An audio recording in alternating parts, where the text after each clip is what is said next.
And on utilities, for the record, those present are myself, Commissioner Mchalco, Commissioner Santos, and Commissioner Martinez. And this is for GPA, so John, you have the floor. Thank you, Mr. Chair. Four resolutions for your consideration tonight. Actually, in the first resolution, we're kind of going to table that, I believe, until our chairman has had more chance to look at it. Yeah. Actually, no, John, I can just ask to move it to the end. Yeah. Okay. Yeah, Let's and then deal we'll with the deal other with the other resolutions three, and then we first. can do, yeah. Okay. I like to, at least have your staff here so we can talk Yeah. about it. Okay? Okay, then the next resolution is relative to recognizing October 1st to 7 as Public Power Week annually.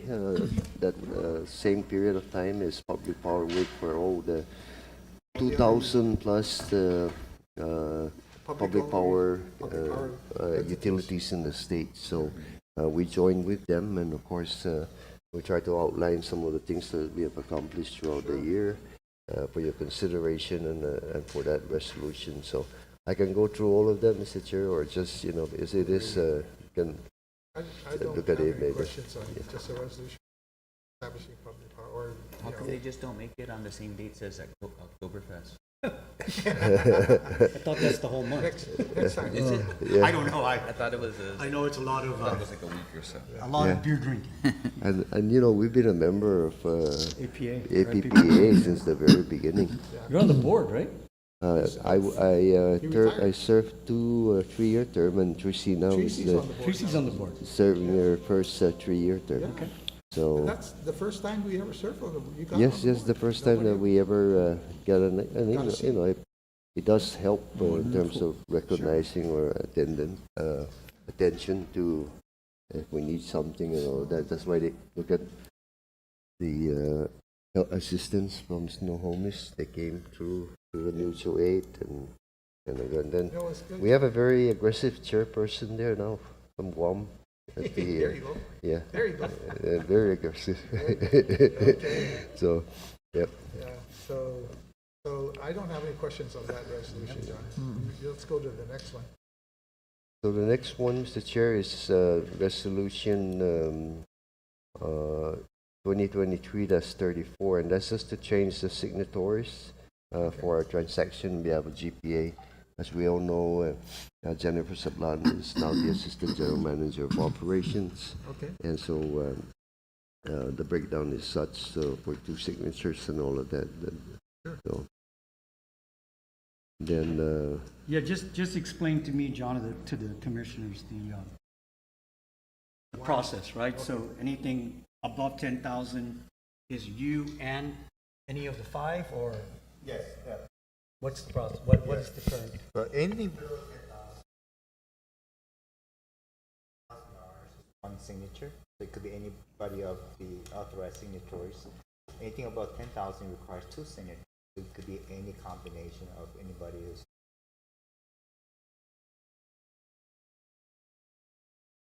Is this just for convenience purposes when people are off Off island, or? Yeah. Most of the time, as finance handles the signing, not here, GM's not here, then we alternate. Because at least that's what we always require. There's 2 people Right. who are signatories to be That's the on control, island. Yes. and the When- controller when prepares does- all the when documents does John and then B. brings actually it to see a us. transaction? It's just that we need 2 signatures and Other than sometimes- yourself as the controller, I mean, CFO. Yes. Yeah. 250 grand, is Yes, John all informed PO that we're Yes. buying All- something that huge, or? Yes. All purchase order has to be signed by the GM. Okay, So I've seen this is just a check. yeah. Yes. Okay. Actually, all purchase Payment. has to be authorized by the. It's all subject to internal audit. Yeah, as and well. then the, okay. Okay, No questions? Uh, Any, next one, John? Yes, Mr. Chair. The next subject is on net metering. And again, we had a petition in with PUC, which required some studies to be done. Sure. And again, that's the period of time where COVID and all of those different things. And then we also had Landis and Gear working on it. They lost people, so and so. So We do have some studies which show really there are negative impact of solar within certain circuits and all of that. And which is what the study that the PUC won. However, I think is recognize really that we need to address net metering. As you can see, even this past over the past week, there's been 2 bills already looking at one increasing what for commercial, the 100 kilowatts to 500 kilowatts. And by the way, that to me, in my estimate, that's almost a 12 million impact on revenue, you know, on just base rate. And then the other part, again, they're looking at the schools and all of that. So, in my thoughts, if the compensation of that is avoided costs and it doesn't impact the rest of the customers, we can work with everybody to add more capacity into the system if they want to do that. No, but the problem is net metering. Let's look at the reality. Our budget, as you will see, is about 157 million. No, 10% of that is 15 million. That's already the impact of the one. Can you imagine? We can't afford that type of big. Right now, we're subsidized. We're not getting revenue of about 5 million for the 3,000 net metering. So in this case, and again, they keep pushing this and that, and again, even like DOE yesterday, I didn't go to the public hearing, but heard some of it. You know, getting grants for DOE is actually the best thing for them for solar. Sure. Coupled with avoided costs, that's a huge savings for them. Yeah. No? But trying to justify it on the basis of going in for a contract and then trying to take the avoided cost plus the base rate, which is about 12 cents for them, then it's really hurting the rest of the customers. And it makes me wonder whether longer term that will work out for them. But again, we are committed to working with DOE and others. But I think we need to set the net metering as we had requested. Hawaii no longer has net metering. No, they stopped it. The same thing, they have a separate compensation for other types of programs. And there they don't limit, I think, the 100 kilowatt could be 500 kilowatt, it could be 1 megawatt. And when you talk about 1 megawatt, of course, we have to do the system impact analysis to make sure that you can do well in the grid. So,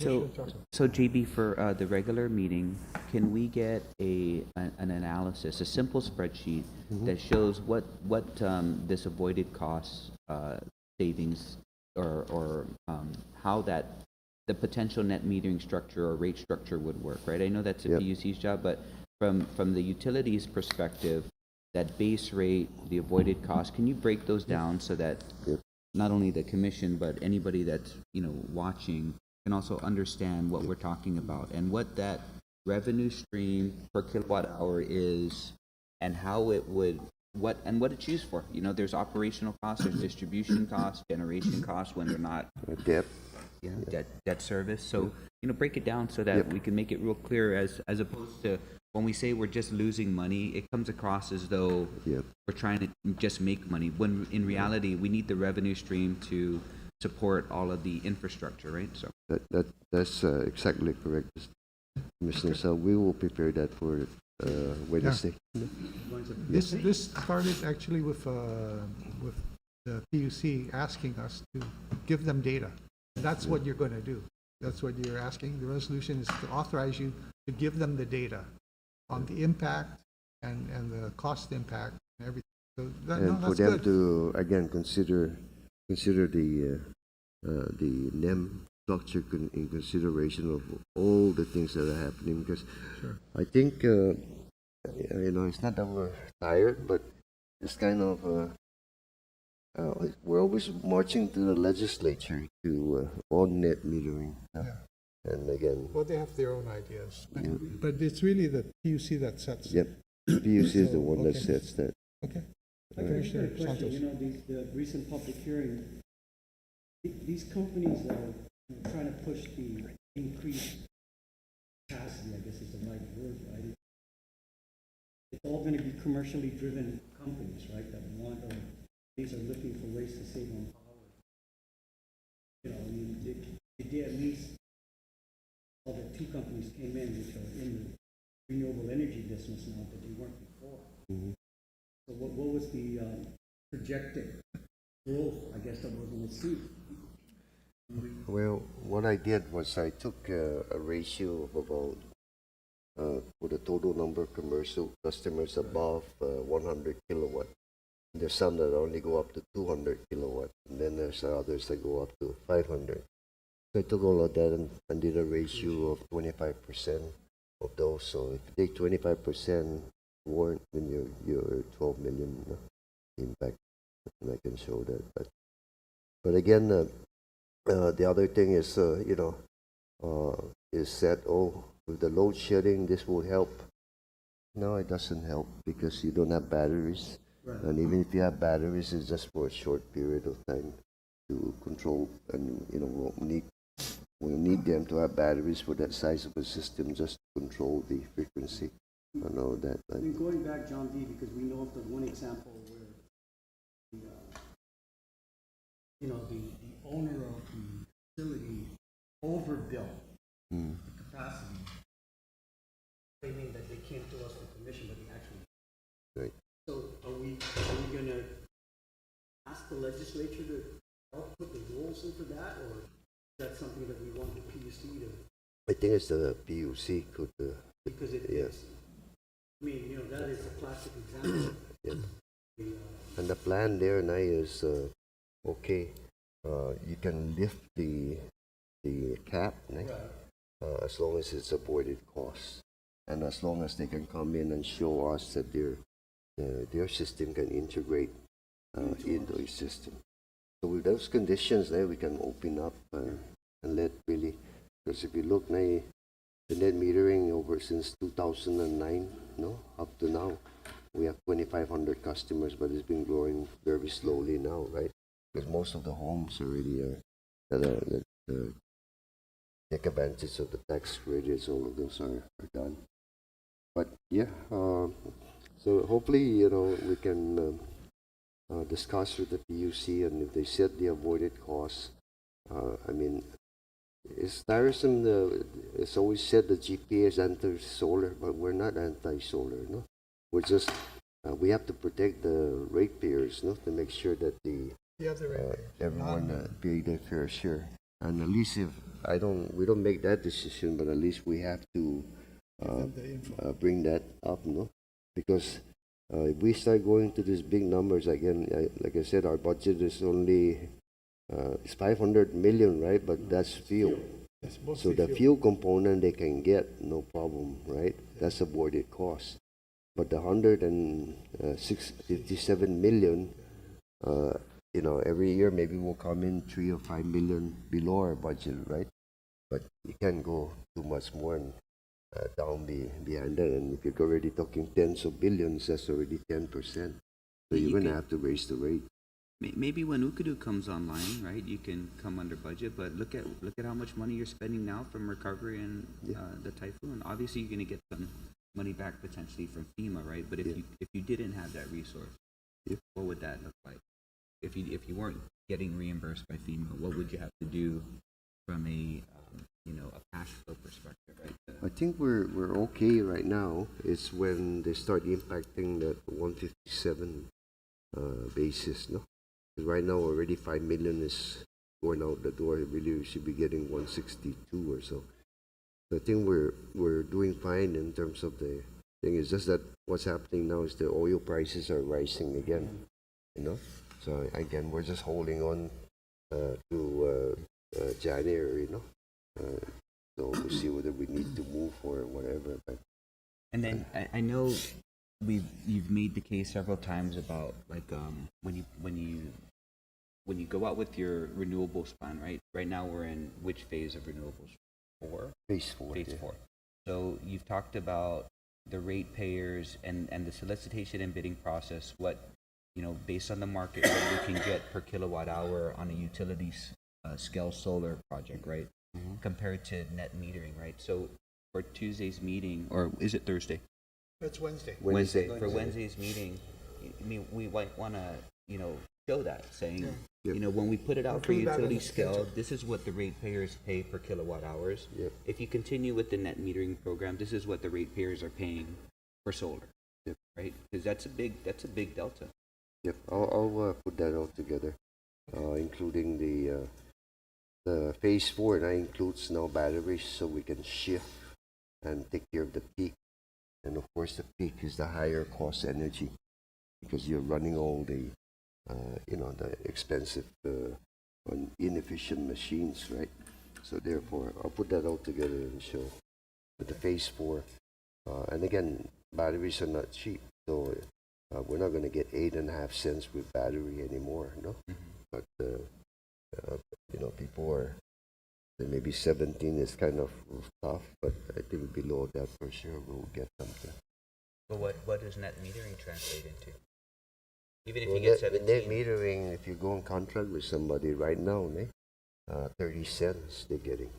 So almost double. Yep. And that's because the base rate is 10 cents plus the fuel. No? When we get to Okudu, then that will be about maybe 12 cents plus 9 cents, 21 cents or so. Which actually still brings in a return, except that it's not a 3 or 5 year return or payback. No, it's about maybe 8 years, 9 years, on the life of 20 years. You still make a huge savings if you invest, because when you have tax credit and all of that. But it's just that, that 10 cents, whoever putting in has to make some of that. And so you start taking away from the fuel cost, and that 10 cents really helps them market that.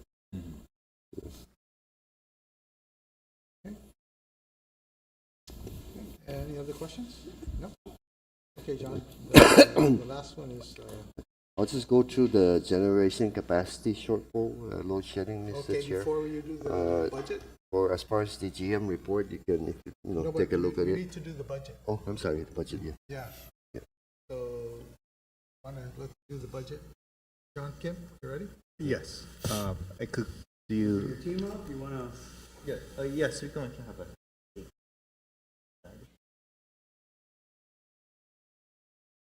We're working off the PowerPoint, right? Yes, we'll be work. Yes, we'll work on the PowerPoint. It's just a summary. Starts on page 2.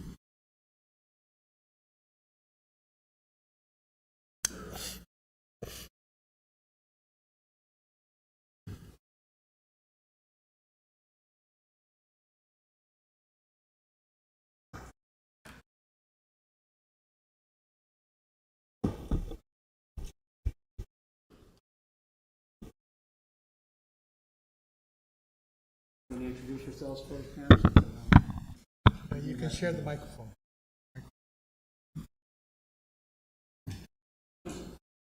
Good morning. My name is Pam Agagi. I'm the Chief Budget Officer for the Guam Power Authority.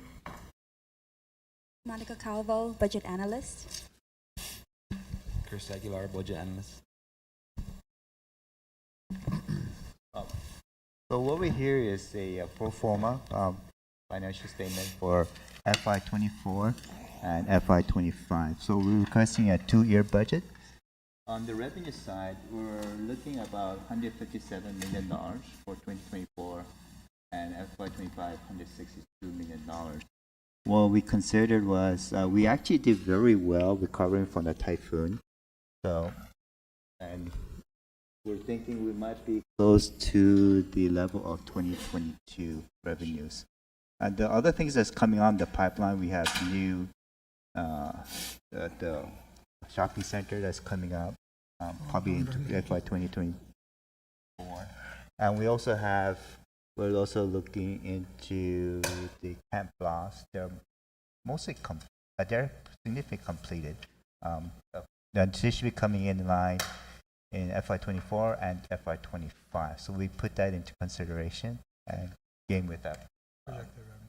With that revenue. What about residential growth and commercial growth? Oh yes, yes.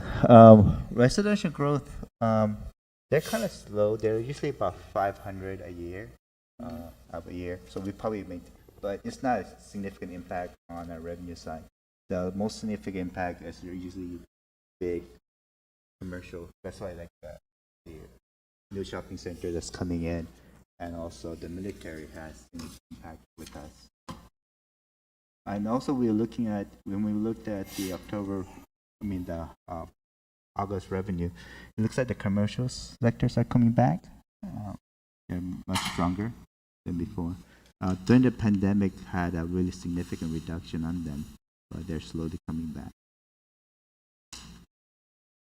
As for bad debt, it's just a percentage of the revenues. So in the net effect, we're looking about revenue 150.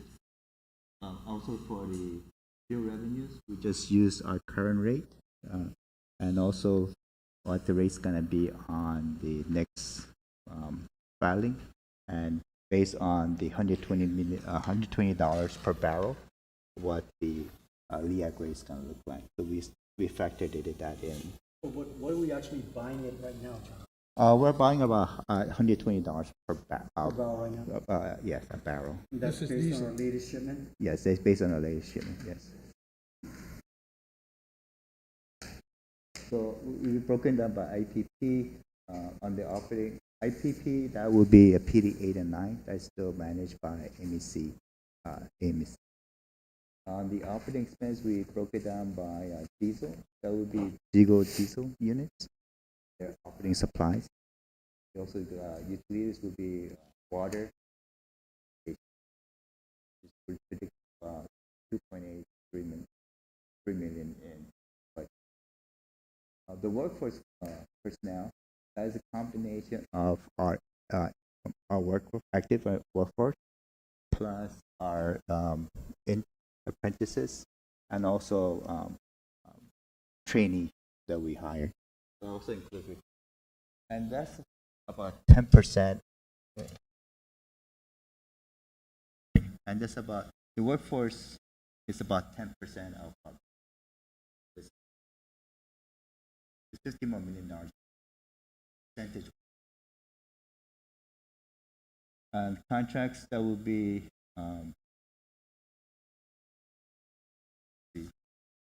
those are outside contracts. It could be, those are like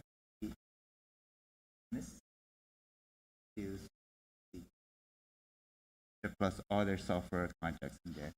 Then we have administrative expenses. So overall, we're looking at total. Go back to contractual. What's the rate? That's a huge increase. Yeah.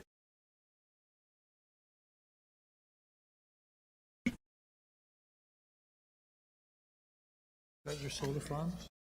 Oh, no, the solar farms are they're part of the Yeah. the LEAC. Okay. Contractual went up. Yes.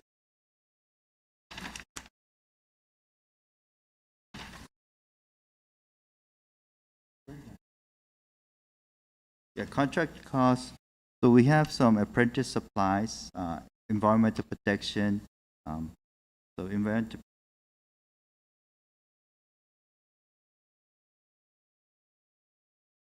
So on the, if you could scroll down, I think there's an appendix A.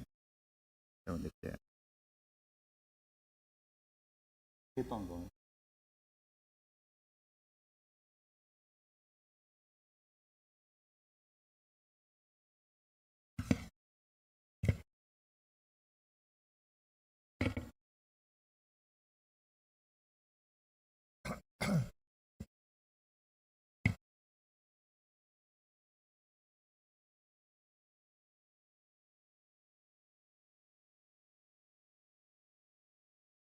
Those are options, but if you want to go a little bit more on an appendix, scroll down some more. Some more. Some more. Just And the backslide. Some more. It's on the appendix. Oh, you didn't include it. You didn't load it. John, just get us the details. Yes, Because yeah. I noted that it moved quite a bit. So, Yeah. There's, okay, so just get that, at least provide the details on why it went up. yeah. And then on your admin and general expenses, you even footnoted it. What pension adjustments are we making? Is this as a result of the audit? Yeah, those will be the audit adjustment. So they So put the it, impact to us was 5.5 mil. yes.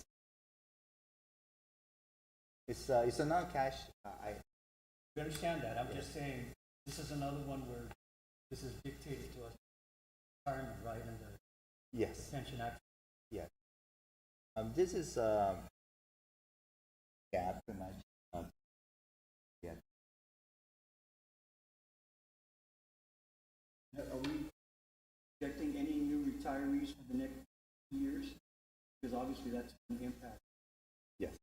I think that we have 80 people 80. No, eligible. eligible. For this year. Oh, really? Yep. That's why we're down to, remember we have 494? Yeah, 420. Yeah, we're 420. So every time we try come up, so, but yeah, more and more, 50 to 60% of the workforce eligible for retirement. And I set this, I think, 3 years ago. So that's every year over the, I think, remember 1993 is when it started, right? So we're getting to the last of the DB plan. Yeah. So we look at colleagues in the Guam who all got 22% rate adjustment. Nobody wants to, because they're all going to take advantage For 3 of the years. next high three. Yes. That's something that we're anticipating as part of this budget presentation. Mhm. No, maybe so, because I mean, Yeah. I think most of them have their high 3 years already. Because from overtime, from 22% different things, didn't 20, affect you. It's a yeah, different 22%. Yeah. It's a thing, different base yeah, difference, so it didn't affect you. yeah. So it's just, that's a lot of retiring and then heading off island. So, On the details, it's on the board book, it's on page 17 of the contracts. There's a lot of items. John, can you go through the IPP and the changes throughout the projected proposed for 2024, 2025, and where those deltas, like, they jump? What's that impact? That the and where is Ukadu in there? Oh, yeah.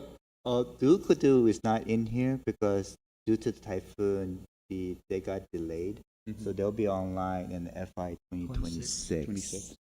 So the change, the jump on 13, oh, that's the approved, and then what you're projecting is basically right on track Yeah. for 2020. Yes. That's Okay. what we're projecting.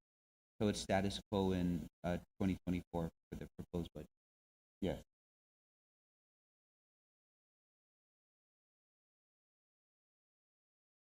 But don't you start commissioning in June? no, it's delayed now. Right now they're saying commissioning is January 2026. Right now they're saying if you give us some funds, we can bring it back 3 months. But right now I'm not. We haven't had that discussion yet. I'm not very keen yet about that. Seems to be so, but so they will start generating energy maybe 4 to 6 months before. So roughly June, July though, they'll Yeah. start to test and Yep. and And but then not full production until none January. into the commissioning. And once it's commissioned, that triggers the debt service, the capacity fee, Mhm. O&M fee, and everything. But the commissioning is full production then. Yep. So they'll start coming online and testing the system Mhm. and testing it production as early as June or July. Yep. 2020. Yep. They'll start the Next year. combustion turbines first, then the boilers, then the steam turbine. Mm-hmm. Start testing it up and down, different things. Okay, I'm a little lost. I just want to make sure I'm clear. Full commissioning is still, your target is January 2026. So June of 2025. When the- Start generating energy about that time. So if you want to move to the next slide. This is our bond principal payments. In FY 2023, our bond principal payment was about $48 million. Due to refunding, we did like 2 years, about a year or two ago. So we, starting this year in FY 24, our principal actually goes down to $37.9 million. And also is almost same for FY 2025. So we have about $10 million reduction. When we did this, what we did was we reorganized our bonds so that we times with the output of the power plant and offset it. Unfortunately, the typhoon kind of delayed the project. But so we are able to use the savings for our operation, also use that saving to improve our generation for our tax. That's we'll be using that waterfall. On the debt service, what is the lowest? 1.2. I mean the debt service coverage. Yeah. 1.3. 1.3, not 1.25? No, 1.3. Okay. Yeah, debt service 1.3. What the debt service also include is the straight bonds. Doesn't include capital lease.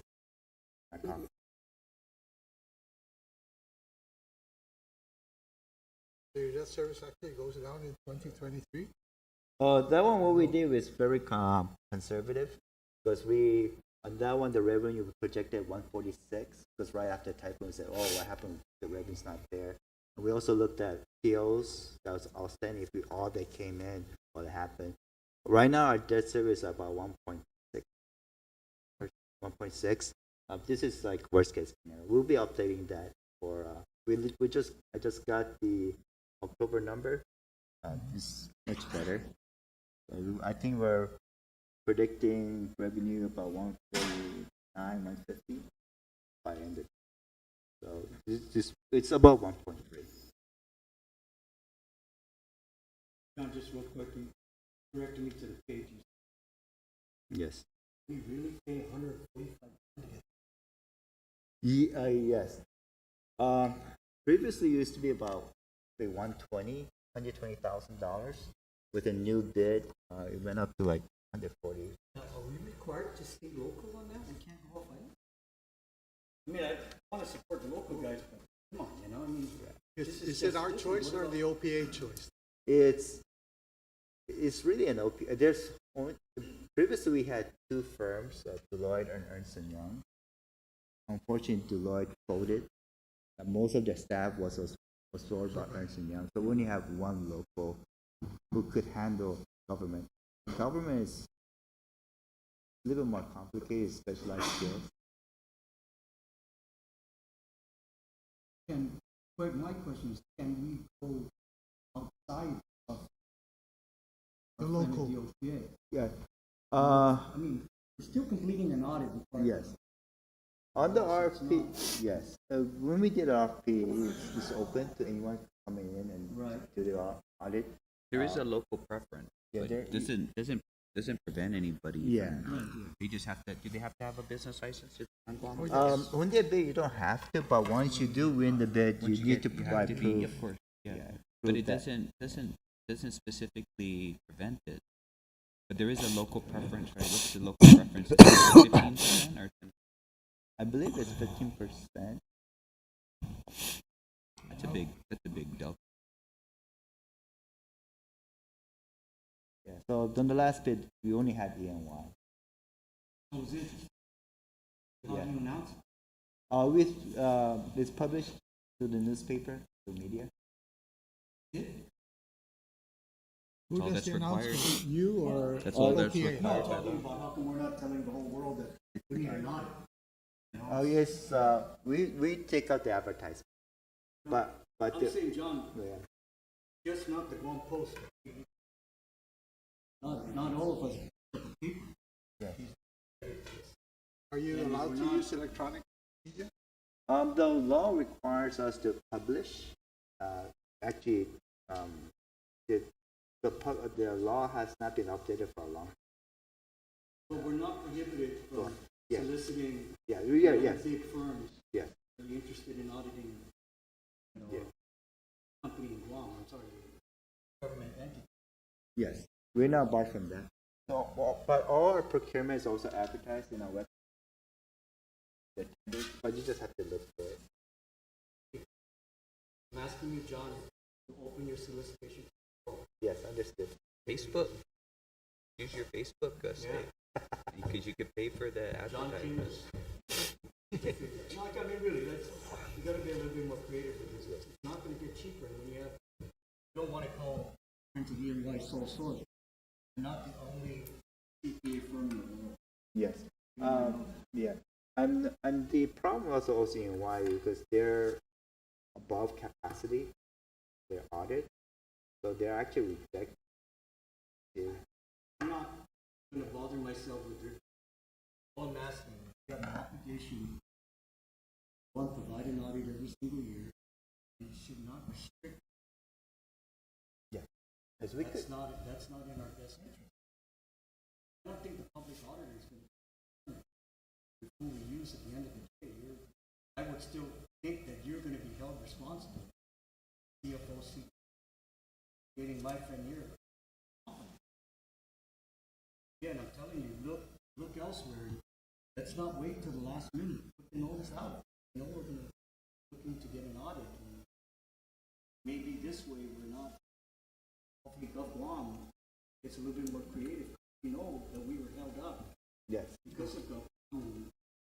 Retirement. They don't, I don't want to say they don't care, but they were really not interested in our bond.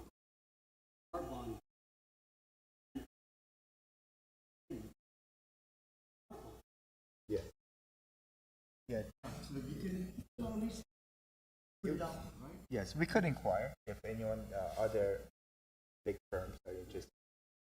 We could put that out. On the next slide, that's just a base revenue we just said earlier. So this is the LEAC. So we use our current rate, 23 cents, and we predict about 27 cents due to our under recovery. If we recover that, and after that, if we fully recover, what the rate is gonna look like, and that's dependent like $120 per barrel. So it came out with 391 and also 406 for FY20, which is very similar to the amount of fuel we use in FY 2020. So look on the following slide. This is our projected salaries. So what we're gonna so the base salary is pretty much the same. What's gonna change a lot is on our health insurance. With the new self-insurance, we're predicting about $600,000 more for our active employees, $670,000. And for retirees, we're looking at additional $400,000 additional premium. So it's close to $1.1 million. That's had to be added for FY24 and FY25. What was your budget? Budget. So our budget for FY24 is 13.3, and FY25 is $14 million. And retired benefit is 5.3 and 5.9 for FY. So if what projected for employee benefit was $10 million. So we anticipate to be a little bit higher on FY and anticipate for retiree benefit was $4.6 million. Now it's 5. We have about 416 employees, and then we have about 38. Have the 25% out. And by Tuesday, give me the actual break. Employee and employee. Commissioner, this was supposed to be a saving. Yeah. At least that's what they told all of us, right? Now it's $1 million increase. Employees benefited because the premiums.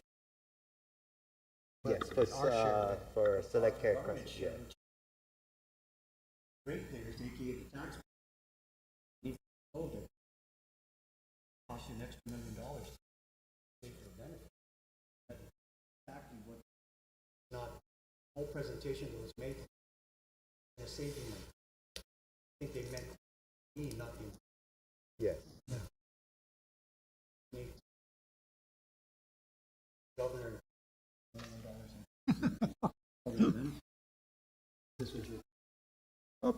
People who was in take-care plan, the employee share remained the same. The one who got the benefit was Cowboys. Again, at the end of the day, we're here talking about budget. We need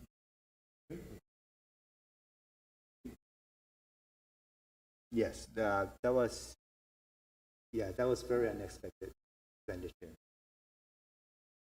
Commissioner Martinez has a question. Where's the Allen? This is, We'll be probably doing a separate presentation once the. no, I think his question is for your budget purposes, you're using the 2017 Allen Searle? Or you've included 2022. We put in a number in there, just as a number. as a placeholder? It's a placeholder, yes. Okay. what's the number? We put $2 million for FY24 and FY5. For what percentage would that represent? Percentile. Yeah, what percentile that would be in? So that's still questionable. And we'll deal with that when we give the update on Allen Searle. Yeah.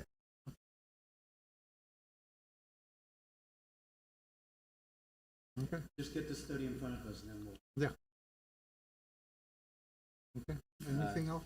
And the other thing that we want to continue on is the new round of apprentice. We projected 1.8, but we're thinking about increasing more. So some of those will be graduating this year. We'll be replenished that. We're looking around 2.2 for FY24 and 2.5 for FY25. We also have they call it electrician on training plan operation. So we want to continue that program. We're projecting about 900,000 this year on the workforce intern. We're increasing to like 1.4 also in 2024 and 2020. That's Apprentice laborers for D&D stuff. Yes.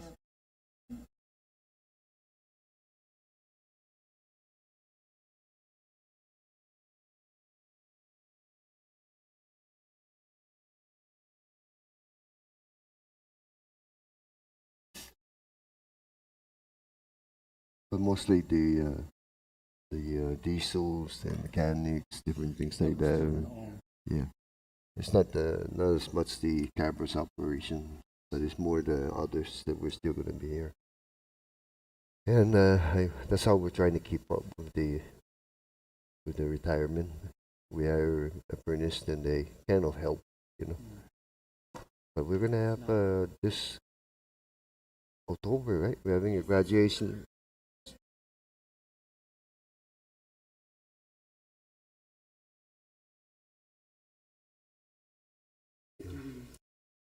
How many of our apprentices actually come to work for us?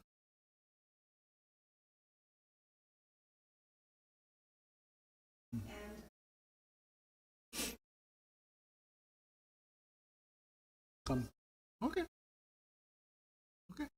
We don't require them to stay with us.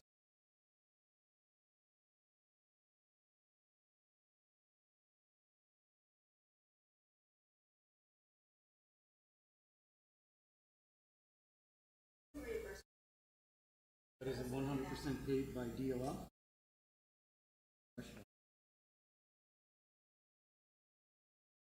Okay.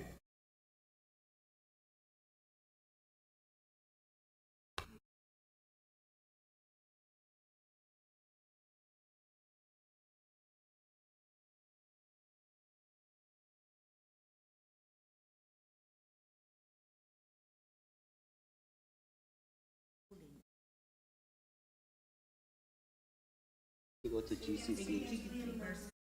The, the journeyman hours that are training the apprentice, they don't get reimbursed.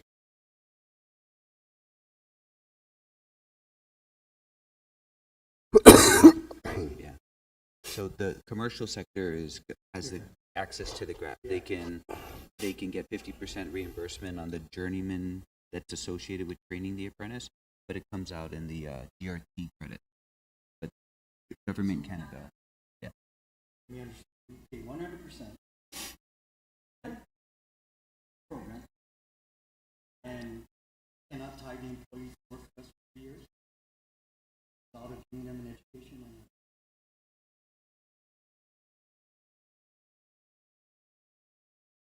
No, I'm not concerned about the issue. The one that one may leave or whatever the case is, then always becomes a training program for somebody else. And that's not the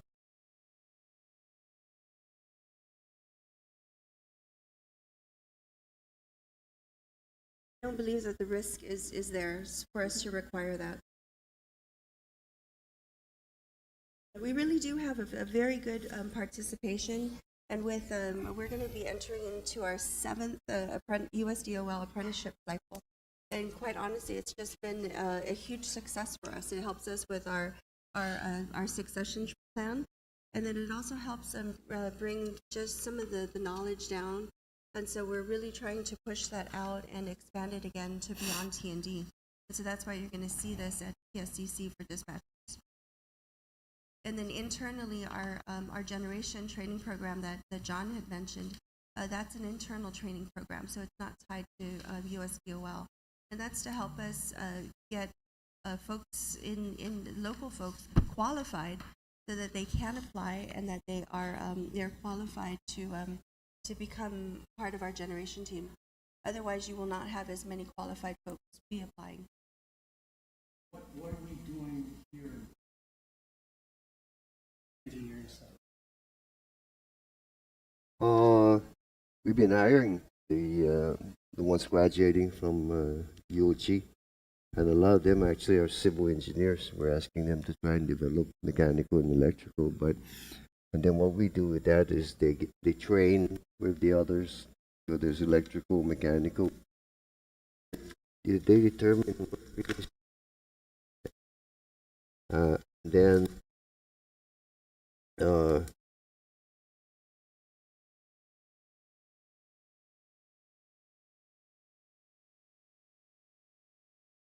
case in point, we had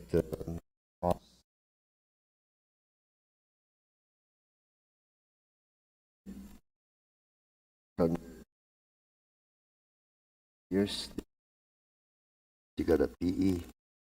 So the PE, unfortunately, is at that back now, handling all their energy efficiency. But the key here is that we're trying to train the young kids because one, they're here already, no? They seem to yeah no experience. No, Doc, and the reason why I bring that up is someone is asking me if you have the largest engineers. Anybody thought about?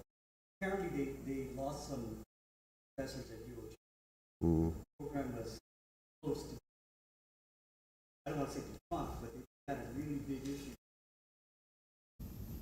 I just kind of said, well, there's qualified guys. The name of John D. and Miguel. I don't know what they wanted to teach her.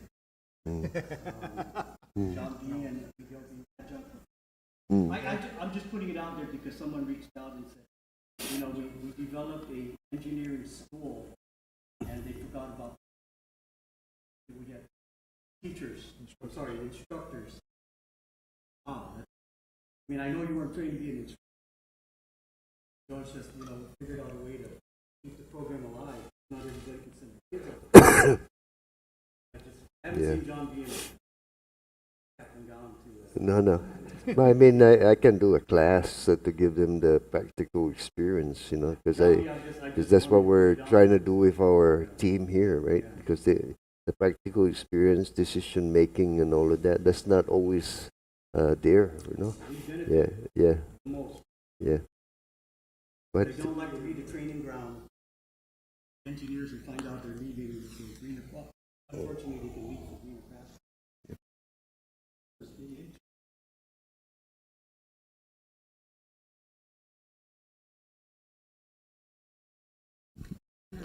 the apprentice, yeah, their Yeah, contract. medical and dental, but they don't get retirement or anything else. They're Yeah. contractual. Yeah. Right. They're not considered FTE. They're contractual. They get a percentage of the journeyman pay for every year. Yeah. This is a step up, basically. And we're doing actually from the DOL, the issue there is the ratio for journeyman to apprentice. But we can do our own. We actually started our own with the generation. Because GPA has got stature now. I mean, we've got experience and training. We just follow that training program within ours and certify our employees. So we don't have to go through that whole thing of the DOL anymore. Yes. The next slide is, this is on the next, this is just a summary of the big items on the operating expenses. The next slide. This is our CapEx budget. We do have some carryovers. We have close to $8 million carryovers. What means carryovers? Some of the projects has been approved by the board, but the timeline, they didn't come in time, so we carry those. We already have existing PO2 FY. If you combine all of that, we're requesting about 36.9 for FY24, and for FY2025, the typo there is $29.1 million. So what we have here is one of the biggest projects is the engineering projects. The reason why we're very significant, we have 4 and 5. Yes, there were. Yes. Yeah, I think they're cleaned. So we need that for people. The two big tanks there. One's already clean and painted and tested, I believe. The other one, they're cleaning out the sludge from it. But I think next year it'll be done, both of them, for sure. And that's where all our ultra-low sulfur diesel is going to be stored at. The other things we need to spend on is the substation to upgrade transformers department. And that is where the Ubud is coming online. The other one is location. We're going to put a fence around there too, the concrete fence. Mostly to prevent projectiles coming in.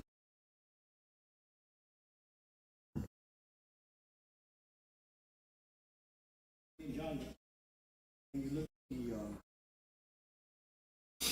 what's the breakdown? of the proposed budget?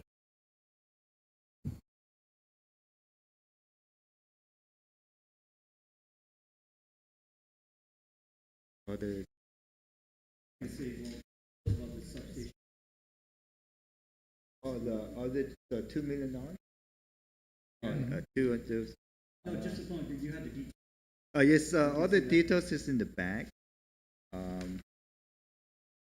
Yes. And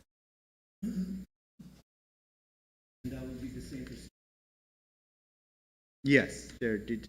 So we we could provide all the details of what we're buying, or what they're requesting, but the major ones is in the back. One more slide. Like the overhaul, we have covers 1, 2, what they requested it. It's mostly refurbishing generation. If you look the second slide after that. So network, this is usually our billing system, an accounting system. And also sports would be more like what they're looking for is smart meterings and the generation. They need those software. And SPCC, the historians are one has been replaced, but they're end of life. Yep. Go to the next one, Water. Yeah. Here, Mr. Colleague is, I wasn't here for Miguel. Yeah, he talked about that in the working session, and he'll talk more about it at the regular. Is FEMA gonna FEMA gonna pay us for for the the generator? I don't remember. So we wanna purchase generators, obviously. Yeah, we want to replace the generators Right. because they're 30-some years old already. Yeah. And we had thought to start in 2020, the pandemic. So I think we have identified 91 that we want to change out. And Yeah, because the parts and everything are getting a problem. and then So- new ones to be purchased as well, right? And potentially, Miguel talked about putting some on maintenance contract so that they're, the new ones that go in potentially, right? Yeah. Whether it's under GPA, they're not sure yet, but to have the newest generators that are installed where there isn't any existing ones, and potentially the ones that are replacing, have it under some sort of maintenance contract. And the other thing he talked about was that when they do an upgrade to like a well head or whatever, and they need more, they'll size Capacity. the generator better. Yeah. That's the thought, because now their needs are different. So Yep. they're going to be doing some of that. He talked about like figuring out a hardening infrastructure to kind of keep the wells online during the typhoon and after.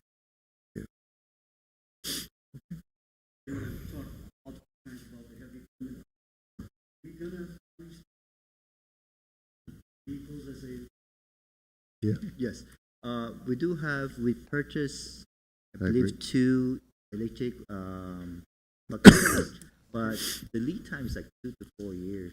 Yeah, So we're it's- predicting they'll probably come out in FY 2025, so we put it in the FY.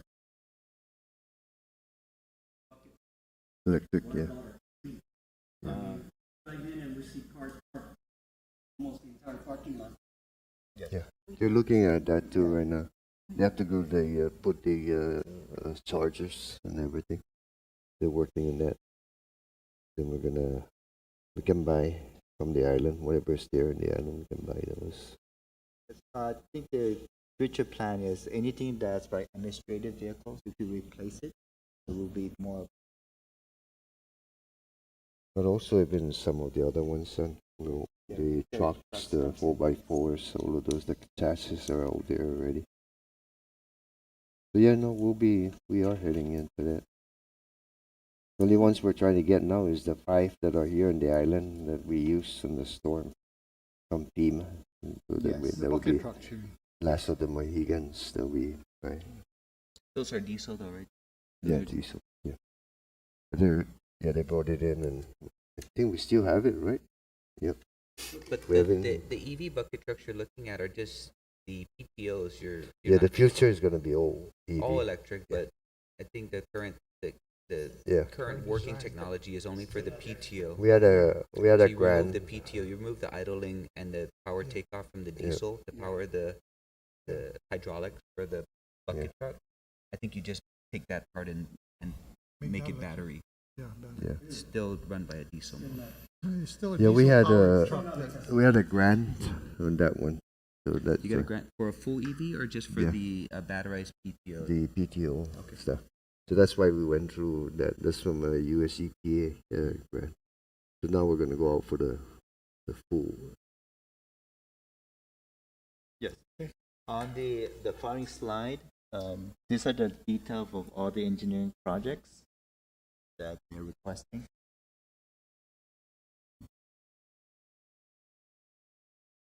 The following slide.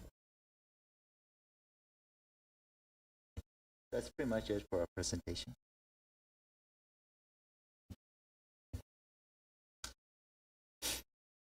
Anything else? That'll be all. Now, the staffing level of what you're asking, 420. 490. it's currently at 420. We've approved them for 490. Yes.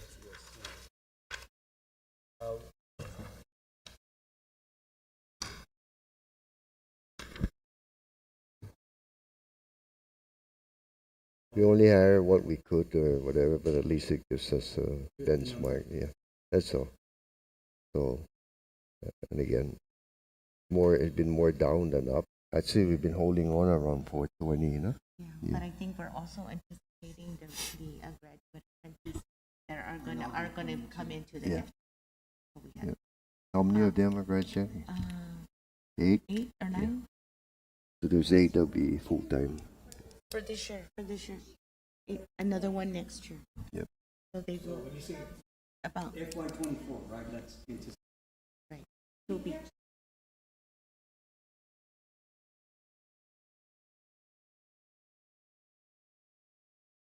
yeah. So that's why.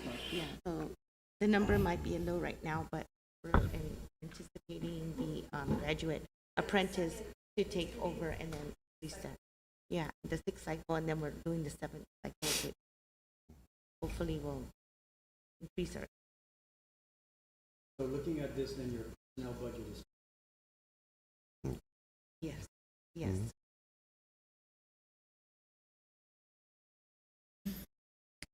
That's a total of a little less than 15%, I think, of the overall, yeah.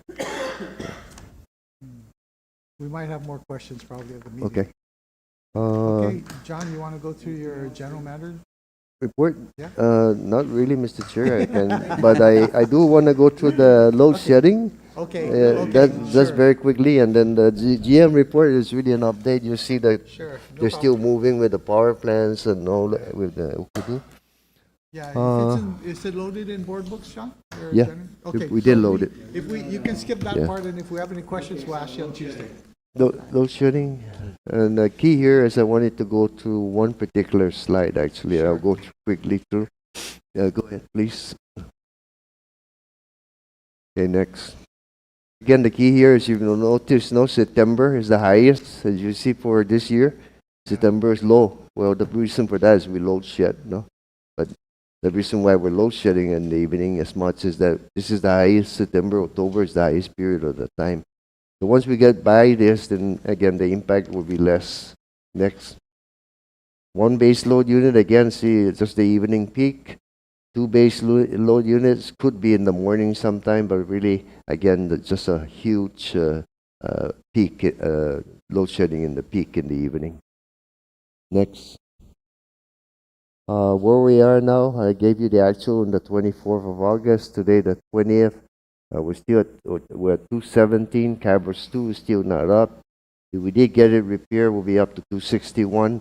And then again, the key here is Cabros is operating and stays operating. No, then at least we shouldn't be having the load shedding in the evening. We're still vulnerable. As I had noted, we'll be vulnerable for the next 6 months or so as we get the reserves back. But at least, they give us a cushion. And right now, again, our vulnerability is if a second one goes down, we're into massive load shedding. No? Next. Again, our capacity, I'd just like to note that the 198 megawatt Okudu is moving along. Again, January 2026. However, we're going to be challenged over the next 2 years in capacity. That's why we're trying to fix all the generators that we can. Malware damage Jigo Diesel. The shaft is just about, if not already, in Texas, so that they can repair it. Then it takes about a month and a half to come back. And so by November, December, we can get that unit back up. Again, Okudu, the commissioning actually, and the energy shifting solar scales is still part of our plan that will be achieved in 2026. So we've hit a hiccup in our plans, but again, all of that is still moving. The phase 4 will be, I think, October, November. They'll be opening up the bid, no, for the phase 4, and that's 180 megawatts plus of renewables with 50% load shifting, meaning 50% of the energy will be shifted and stuff. JB, And the then bid- when you the bids shift that, closed? then that means you can shape the peak. Yeah. The phase 4, the bids closed yet or no? Right now, the technical, I think they're supposed to submit the technical and the price at the same time. I have to check the date. I don't recall, Jan. Is it next month that they're supposed? We'll bring it out and give it to you. Let us know at Tuesday's Yeah. meeting. Yep. So again, I like to just note it up front. We will be challenged over the next 2 years, and again, constraints. I guess what I'm trying to see here is I don't see anyone jumping up and down to help us, no, in our legal constraints, trying to get these machines operating, and again, getting it operating and looking at the protests, and I'll show you that in a minute, no. But again, I just want to remind is that the expectations is you are still looking at over the 6 to 9 months to be in a vulnerable position, no? Okay. What are we doing today? Next. We are continuing to work on cameras too. Hopefully we have it this time and all of that. But again, we may have to change the whole bank. Right now that we've been changing 1, 2, 3. We may have to cut out the whole bank, but to do that you have to buy the materials and tubes ahead of time and plan it. So we'll decide that, and if that's the case, we might do it in January when the load is really low and all of that. Once it's stable, we'll take down PD7 for a few days. We can get that from 20 to 31. 11 megawatts. We just have to put some insulation in the plenum. We're going to repair the Caterpillar units. Those machines have been there for ages, and we're going to do some work on them. Even though we're still at 5 megawatt machines, we're going to change the control system because it's obsolete. We just can't control the machine anymore. And again, we're looking at upgrading our standby generators and other scenarios. So they'll next. John, can you just explain how you're gonna go from 20 megawatts to 31 on PD7? What's the Right now, there's a plenum. It comes out where the stack comes out, and then there's a reduction gear box here that then runs the generator. So in that plenum, we need to do some re-insulation because the heat is so hot that's getting through here. And so if you push it to 30 megawatts, you reach temperature limits, then you trip the machine. So we have to take it. So it's not a difficult fix. It's just that I can't take it off, because if I take it off and it decides to stay down for a few days, then we're really into something else. So as soon as we get cameras, then we can add some more capacity. Again, looking at Jigo. Interruptible load, though, we have close to 16 megawatts now. No, we have those big customers, and we also have Navy supporting us with about 5 megawatt, and we continue to try and get some more. But a lot of the others, they have generator problems. No, not everyone has a spring chicken generator anymore. We all think we're pretty much in the same boat. No. Because for so long we didn't load shed, right? So they haven't really invested into, perhaps that's the case. Jigo, we resolved the one, and the other one we didn't qualify. Protests again. So we're trying to get this over this. If we can get over this, then we can get the PMC to start repairing the units. We want to buy some 1 megawatt machines to replace the existing one that would have to be overhauled. Instead of overhauling, bringing in a 1.1 new machine, so now you're investing because from what I understand, the costs are very close between overhauling and so on. So, we just need to be able to contract with. And so there's 3 bidders that are qualified, and we're ready to open the price, but now we're kind of stuck again. Again, once that's ready for approval, I'll be coming to you. If I can proceed already, we'll be coming to you to approve that in the PUC, because that's over $1.5 million, no? Again, next. Talafofo, my understanding is that we can convert that so we can shift 16 megawatts. So you can run it for 8 megawatts for 2 hours or 4 megawatts for 4 hours. So any shifting would help. So we're looking at that right now. Pursue approval to bid for 40 megawatts of emergency temporary power. So I don't have the recommendation today, but maybe by Wednesday.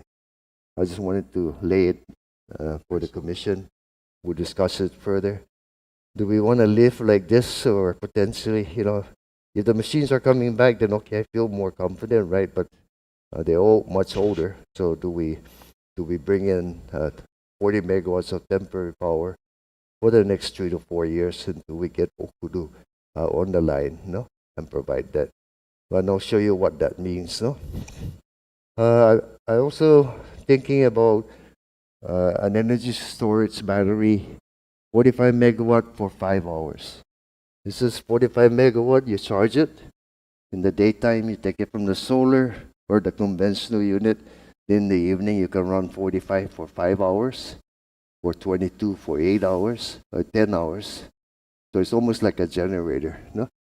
And the reason for that is even phase 4, 50% is going to be coming in like the dock, and 50% is shifted. So that 50% now you can catch. And the reason for that is by having a centralized energy storage battery, it's a lot cheaper because you're taking advantage of the economies of scale. If a proponent puts in phase 4, they have a battery. That's what batteries only use for their renewables, no? Whereas us, the battery we're putting in the centralized is used by everybody. So therefore, we're maximizing the usage, and the economies of scale is better. And that's the one we've been pursuing, no? So I didn't run the numbers of this. I tried to, but my computer can't count with me. So I will do it for Wednesday. And But JB, that was this way. John? JB, Yeah. how would you charge that? How would you charge that unit? You can charge it the daytime, the renewables. With the renewables? Yeah. Or with excess production in the daytime? Yeah, because right now in the daytime, when the renewables are like this 60 megawatts is full, we're backing off 8 and 9 and other people. Yeah. So instead of backing them up, you can charge and stuff, and then use it in the evening or in the early morning. 6, 2, 3, 4, 5, we go down. You can just charge the battery on a rainy day. Use that to charge the battery. Commissioner Santos. We're still talking. John, Let's go back to building number 1, right? 'Cause Yeah. We're gonna own that? We own we it. already own it. Yeah. We have to No. They're operating and maintain it for 20 years from 2021. So it's just a change in programming and stuff, so that we can. number 2. Thinking another 41 megawatt generator? It could be anything. It could be bigger. That will fit into this plan of Yeah, but 40 megawatt down at, yeah, fortunately, one of my favorite senators That- showed that plan. that's correct. So it could be really is what's available, and as long the bigger they are, a little bit is more efficient. Doing the geodesal and rehabilitating the 1 megawatts, that would now help us spread that all around the island. And I'm not thinking of buying this one, maybe, unless they give us a deal we cannot refuse. No? And I'll show you why in a minute. we're still looking at how well hopefully by next month I will come to you with something, but we haven't made a decision on this one yet. That's the one over here. Yeah. So they're proposing a 22 megawatt 60 for 3 hours shifting. But again, I haven't had time to look at this finally yet. Next. We are working to beat the peak. I religiously go and turn on my water heater at 5 and turn off 1 or 2 air conditioner. No? So I'm practicing this. And so again, we're trying the load shedding. But why is that? Eh? We have about 40,000 residential customers, no? And everyone has a water heater. A water heater, when it's not hot, you use about 4 kilowatts, no? To heat it up from the elements. When it's already hot, it's 1.7. Every time in the evening you take a shower, the temperature goes down a little bit, it comes up and heats, so in the average 1.7. So if 10,000 out of 40-some thousand, just do that. 10,000 times 1.7 is 17 megawatts. That's like everybody, the interruptible load that we have. So that's how people can help during this period of time, no? And all of that. And save money. Because what do? Eh? We heat up the whole water heater and then we turn it on hot and then we flush it down with cold water. All we're doing is wasting energy. No? The other thing you can do is reduce the thermostat from 130 maybe to 110 or 115. All of that would be a savings to the consumer. So we have a program going up and for doing that. We already launched it. No? Next. Okay, here's the temporary power. 40 megawatt, 4-year period. Minor source, 2,500 hours. Annual kilowatts, 100 million that you generate, no? Annual megawatt. I took these numbers from the Greco, the ones we had, and just escalated a little bit, no? So it's a fairly reasonable number. So you have a capacity charge, then a fixed O&M, a variable O&M. So the annual cost excluding fuel for the first year is probably about 11.4 million, no? Which is about 11 cents per kilowatt hour. When you consider annual sales of 1.5 billion, and if you spread that 11 million over that sales, is 0.007 cents a kilowatt hour. So what does the average residential customer pay for bringing in temporary power? $7.64 per month. No? So again, now can we afford 11, 12 million again right now? We're looking at that. It's as you can see, our budget is still 157. So if you add 12 million to that, so we're gonna have to cut a whole bunch of stuff, no? So the question becomes how do we fund this and all of that? But just the impact is not significant really to the customers if you had to go for a rate impact as a temporary surcharge or something over a period of time. No? Or if everyone is just patient, we'll continue to do what we do. No, but at least I would like to bring this up to you for further consideration on Wednesday. Think about it. Your plan, John, on the 40 megawatt down at what would that have? 97 million. So what it is now here is that this one is 40 megawatt, 9 times about 2,000 a kilowatt, about 80 million if you were to buy it. So this is a lease to own. Yeah, not lease to own, but lease over a 4-year period. So if you look at the total years for like 11, 12, so that's about 49 million for the 4-year to use it. And they operate and maintain it. No? Yeah. So we're just buying. Yep. We're just buying for the 4-year, and then they can take the machine back, or we agree to buy it, if we want to keep it, depending on situation. And then the other one is the storage battery. I'll bring that to you on Thursday. But I wanted to provide the ideas, provide the relative cost, the impact. So how do we? Because this is not. We're 2 years into this. We wanna. If we're gonna go out with this, we can begin the process. We already have all the bid specs that. Jennifer said she pulled it out already and stuff. But we can go out. No. Okay, Okay. okay. Yeah. Yeah. You have some thought, which we need to, you're reviewing still. Okay, Chairman, we can that's adjourn it. this meeting and Okay. see you all next Wednesday. Great. Okay. Thank you, Mr. Chairman, Commissioners. Meeting's adjourned. Thank you, Pat.